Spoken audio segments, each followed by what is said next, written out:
मुस्लिम league नून में तकसीम, मुस्लिम league नून में बयानिए का टकराव, मुस्लिम लीग नून में शहबाज शरीफ और जनाब नवाज शरीफ के ख्यालात और उनकी पॉलिसीज़ का टकराव, ये इस वक्त भी मीडिया की सबसे बड़ी ख़बर है, सबसे बड़ी सियासी ख़बर है। ये इंपॉर्टेंट बात है कि मुस्लिम लीग नून के बयानिए में कन्फ्यूजन सिर्फ कारकुन, रहनुमाओं और पार्लियामेंटेरियन तक नहीं, बल्कि अब खुल के पार्टी की आला क़यादत तक उलझन और तज़ादात का शिकार नज़र आती है। पिछले कई हफ्तों से नून लीग के सीनियर नायब सदर जनाब शाहिद खाकान अब्बासी पार्टी के सदर शहबाज शरीफ को सबक पढ़ा रहे हैं और उनका बयानिया दुरुस्त करने की कोशिश कर रहे हैं।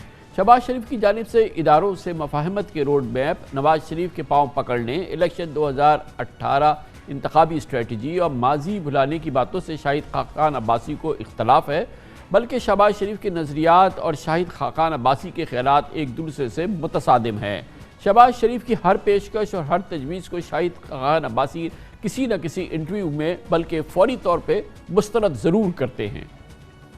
नायब सदर पाकिस्तान मुस्लिम लीग नून शाहिद खाकान अब्बासी ने शहबाज शरीफ सदर पाकिस्तान मुस्लिम लीग नून के हर मौक़िफ़ न सिर्फ तस्दीक़ बल्कि उसकी तरदीद की है। बल्कि एक माह कबल हमारे प्रोग्राम में शाहिद खाकान अब्बासी ने एक सवाल पर यह तक कहा कि शहबाज शरीफ जो चाहे कह देते हैं और हमें भुगतना पड़ता है। कल एक इंटरव्यू में शाहिद खाकान अब्बासी ने कहा कि शहबाज शरीफ को बतौर पार्टी सदर सोच समझ के बात करनी चाहिए। ये कामरान भाई, ये सारा कसूर आपका है। आपने जो शहबाज साहब का इंटरव्यू किया है, उस दिन से हम भी भुगत रहे हैं। हर प्रोग्राम पे जाते हैं जी शहबाज साहब ने क्या कहा कामरान साहब को, तो ये आप जरा सोच समझ के इंटरव्यू किया करें। बिलावल साहब तो अच्छा, आप ये बात शहबाज साहब से कह रहे हैं या मुझसे कह रहे हैं? आप ऐसे शहबाज साहब से भी ये बात, ये मैं आपसे कह रहा हूँ, आपसे कह रहा हूँ। आपने ऐसा सवाल किया, आपने मुश्किल सवाल किया, उन्होंने उसका जवाब दिया। अब उस दिन से हम हर जगह जवाब दे रहे हैं। इस अहम मौजू पे और बड़ा ही दिलचस्प सियासी माहौल, इस पर बात करने के लिए हमने दावत दी है। हमारे साथ मौजूद हैं पाकिस्तान के मुमताज़ तरीन सीनियर सहाफ़ियों में से एक, बहुत ही सीनियर और बहुत ही एक्सपीरियंस्ड न्यूज़ एनालिस्ट हैं जनाब नजम सेठी हमारे साथ मौजूद हैं। बहुत बहुत शुक्रिया नजम सेठी साहब, आपने हमें ज्वाइन किया है। ये तो तकसीम तो बयानिए की पहले से थी, मगर अब जिस अंदाज से ऐसा लगता है कि ग्लव्स आर ऑफ, और अब जो है वो शहबाज शरीफ एक जानिब और दूसरी जानिब जो शाहिद खाकान अब्बासी जैसा जो लोग हैं नून लीग के, वो अब बिल्कुल एक दूसरे के आमने सामने खड़े हैं। जी खान साहब, ऐसे ही कुछ हुआ है। एक्चुअली आप सही कह रहे हैं कि शहबाज शरीफ साहब का बयानिया तो काफ़ी अरसे से एक ही है, मगर ये भी कहना पड़ता है कि नवाज शरीफ साहब भी बयानिया काफ़ी अरसे से बिल्कुल मुख्तलिफ है। अब दोनों भाइयों में मेरा ख्याल है उस किस्म की मुशावरत नहीं हुई कि फैसला किया जाए जी कि किस बयानिया के साथ चलना है। तो दोनों को थोड़ी सी ढील दी हुई है एक दूसरे को, क्योंकि मेरा ख्याल है एक बुजुर्ग है, एक छोटा भाई है, तो साफ साफ बात आपस में नहीं हो रही है, एक दूसरे को इशारे ही कर रहे हैं। हुआ ये है कि अब जब शहबाज शरीफ साहब जब बाहर आए हैं जेल से, बेल शेल आई है और फिर ये बात चली कि ये बाहर जाना है इन्होंने, तो उस वक्त यही समझ आ रही थी कि ये जा रहे हैं और नवाज शरीफ साहब को मनाने के लिए जा रहे हैं बाहर।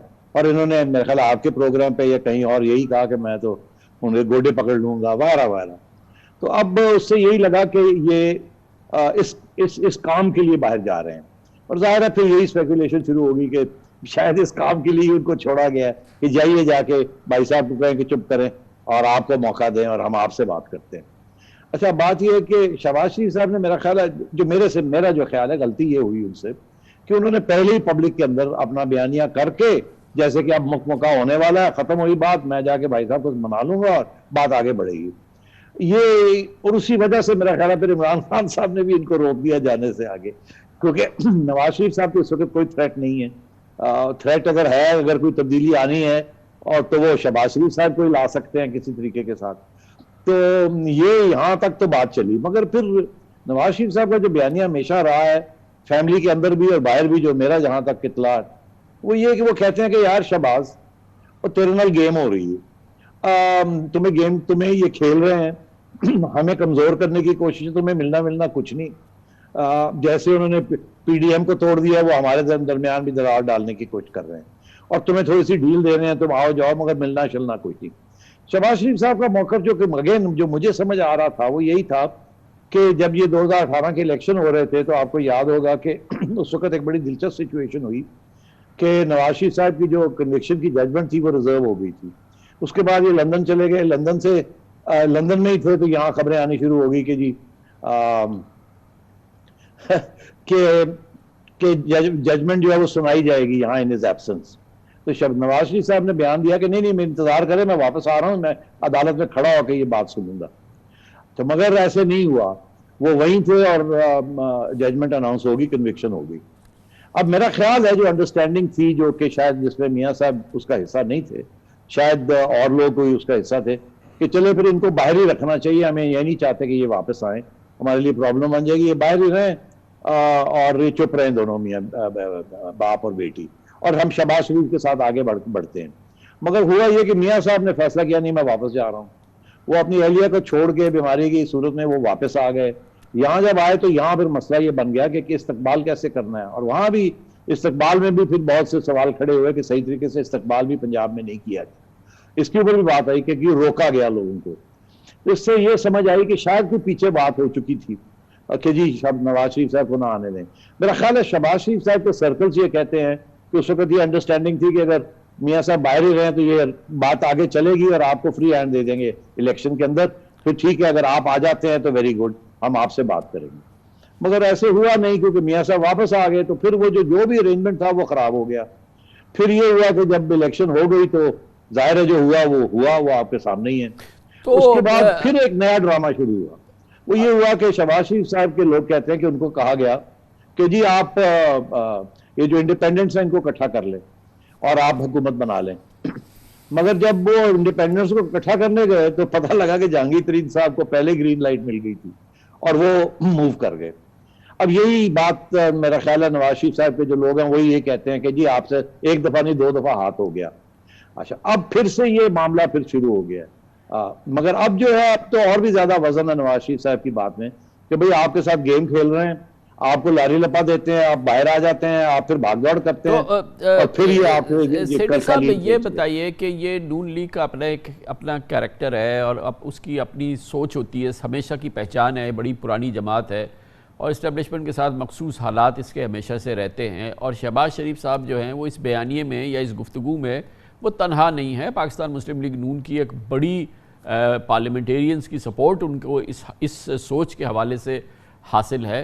तो ये मामला जो है ये खाली शहबाज शरीफ साहब के हद तक सिमटने वाला नहीं है, ये तो नून लीग की एक बड़ी जो एक तकसीम है वो इस शहबाज शरीफ की सोच के साथ है। हाँ, मगर इसमें 2 बातें हैं, मुझे याद रखना चाहिए हमें। पहली बात तो ये है कि आपको याद होगा कि ये तो बड़ी प्रो एस्टैब्लिशमेंट पार्टी थी, एस्टैब्लिशमेंट की ही पार्टी थी। मगर 93 में जब मियाँ साहब ने ये बात कही ना कि मैं डिक्टेशन नहीं लूंगा, जब गुलाम इसाक खान के साथ लड़ाई झगड़ा हुआ, इनकी पॉपुलैरिटी बढ़नी शुरू हो गई पंजाब के अंदर, इनकी एक अपनी इंडिपेंडेंट हैसियत बननी शुरू होगी, जिसकी वजह से ये फिर वापस आए 1997 में और उसके बाद बड़ी हैवी मेजॉरिटी के साथ आए ये। तो अब बात यह है कि उसके बाद फिर इनके झगड़े शुरू हो गए एस्टैब्लिशमेंट के साथ और मुशर्रफ के साथ, और फिर इनके साथ हाथ हो गया और ये फिर बाहर आ गए। तो मैं ये समझता हूं कि इनकी पॉपुलैरिटी तो बन गई जब से इन्होंने ये मैं डिक्टेशन नहीं लूंगा, इन्होंने लड़ाई झगड़े शुरू कर दिए। तो एक तरफ से ये है कि इस वक्त सारा वोट बैंक जो है वो नवाज शरीफ का है, शहबाज शरीफ का कोई वोट बैंक नहीं है और उस वोट बैंक को निकालने के लिए मरियम की जरूरत पड़ गई है। अच्छा, अब एक तरफ तो ये है, दूसरी तरफ आप सही कह रहे हैं, 90% या 80% जो पार्टी के इलेक्टेबल्स हैं या पार्टी के लोग हैं जो कि उनके करते धरते हैं, वो सारे समझते हैं यार हम तो एस्टैब्लिशमेंट की पार्टी थे, हमें तो वही रहना चाहिए, उसके बगैर तो हमारा काम नहीं चलता। तो ये कॉन्ट्रडिक्शन अब इसके अंदर आ गया है, वोट बैंक और वोटर जो है वो नवाज शरीफ साहब के साथ है और जो रैंक एंड फाइल है वो कहते हैं कि नहीं जी हम तो।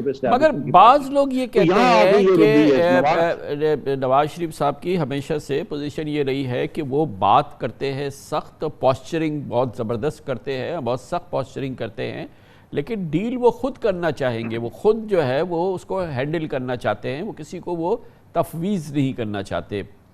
ये तासुर सही है? ये आप सही कह रहे हैं, इसमें ये बिल्कुल बात हो सकती है। वो कहते हैं कि शहबाज कौन होते हैं डील वील करने वाले, अगर कोई डील करनी है तो मैं सबसे ज्यादा अफेक्टेड हूं, तो फिर मेरे से बात करें। और वो भी मेरा ख्याल है उनका ये मौकफ होगा कि अगर बात करनी है तो फिर मैं नंबर 1 से बात करूं, नंबर 2 या नंबर 3 से बात करने की क्या जरूरत है, किसी को दरमियान में डालने की क्या जरूरत है। और जाहिर है कि फिर आगे का जो मामला है वो भी फिर तय कर लिया जाए कि आपके कौन से एरियाज हैं, हमारे कौन से एरियाज, ताकि इस किस्म की बात ही ना हो। मगर शहबाज शरीफ साहब तो बेसिकली मेरा ख्याल है वो ये समझते हैं कि मैं 70 साल का हो गया हूँ, अब मैं अभी प्राइम मिनिस्टर नहीं बनूंगा तो फिर कब बनूंगा। तो मेरा ख्याल मरियम का इशू नहीं है, Maryam is not ready to be prime minister, और ज़रा एक मिनिस्टर बन सकती हैं। मियाँ साहब भी नहीं चाहेंगे कि वो लॉन्ग टर्म प्लेयर है। तो इस वक्त तो बात अगर होनी है जो कि दुखी है इस वक्त, वो तो नवाज शरीफ है। आप क्या समझते हैं कि मियाँ साहब जो हैं वो अब चौथी बार प्राइम मिनिस्टर बनना चाहते हैं, उनके दिल में ये ख्वाहिश होगी? मेरा नहीं ख्याल कि वो चौथी दफा फिर क्या चाहते हैं, चाहेंगे, क्या उनका ख्वाहिश क्या होगी, अल्टीमेट क्या है उनके लिए? अल्टीमेट यही होगा कि वो एक दफा फिर जीते, उनका फैसला हो कि उन्होंने खुद प्राइम मिनिस्टर बनना है या किसी को बनाना है, शहबाज को बनाना है या मरियम को बनाना है या किसी और को, या शाहिद खाकान को बनाना है। ये फैसला उनका होना चाहिए। और फिर ये भी मेरा ख्याल है वो ये चाहेंगे कि जो भी प्राइम मिनिस्टर बने, रहनुमा जो है, वो जो ग्रेट लीडर जो है जिसकी बात समझनी चाहिए, वो पीछे बैठ के मतलब है कि he should be the great leader.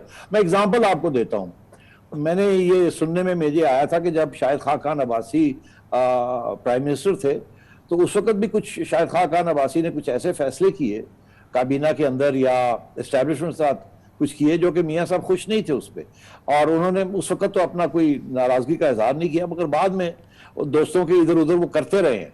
तो मेरा ये ख्याल है कि वो चाहते हैं कि कंट्रोल मेरे पास रहे, क्योंकि वोट मेरा है, वोट बैंक मेरा है। तो ये ऑप्शन आगे कैसे बढ़े? सेठी साहब, इसको जो पहली बात आपने कही पहले सवाल के जवाब में, ये ऑप्शन उन्होंने उस वक्त क्यों नहीं एक्सरसाइज किया जब 2018 के इलेक्शन हो रहे थे, कि वो रहते, वो गॉडफादर भी होते, और वो ज़ाहिर बाबा पाकिस्तान मुस्लिम लीग नून भी होते, और यहाँ उनकी हुकूमत होती, सोनिया गांधी होते या कुछ भी होते, मगर वो ऑप्शन उन्होंने उस वक्त एक्सरसाइज नहीं किया, जिसको कि शहबाज शरीफ साहब कहते हैं कि उस वक्त अगर स्ट्रेटजी वही रहती है जिसको आपने भी कहा, अगर वहाँ रुकते तो शायद सूरत हाल डिफरेंट होती।